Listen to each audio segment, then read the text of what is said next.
বাংলাদেশ রেলওয়ের পূর্বাঞ্চলে আরোপ করা হলো নতুন পন্টেজ চার্জ। এতে করে প্রায় ৯ বছর পর বাড়ল সব যাত্রীবাহী ট্রেনের ভাড়া।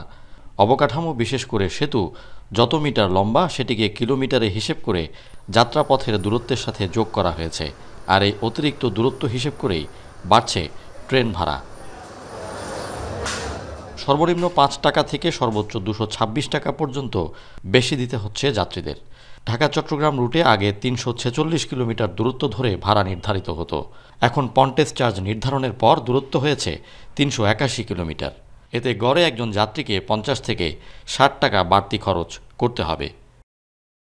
২০ ডিসেম্বর থেকে আদায় করা হবে নতুন ভাড়া। তবে আজ থেকেই টিকিট বিক্রি শুরু হয়েছে নতুন দামে।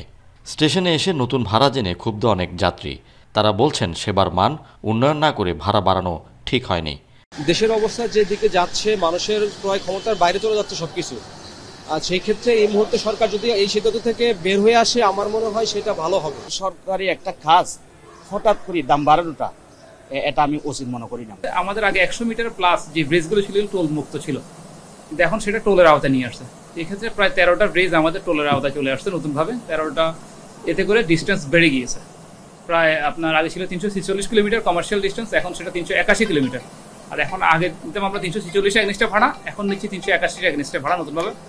পন্টেজ চার্জ কার্যকর হওয়ার পর যাত্রীদের কাছ থেকে আদায় করা বাড়তি অর্থ রেল, সেতু ও অবকাঠামো উন্নয়নে ব্যয় হবে বলে জানিয়েছে কর্তৃপক্ষ। কিন্তু বাড়তি ভাড়া রেল সেবার কতটা উন্নয়ন ঘটাতে পারবে সেটি এখন দেখার বিষয়। ফাইসাল করিম, এখন চট্টগ্রাম।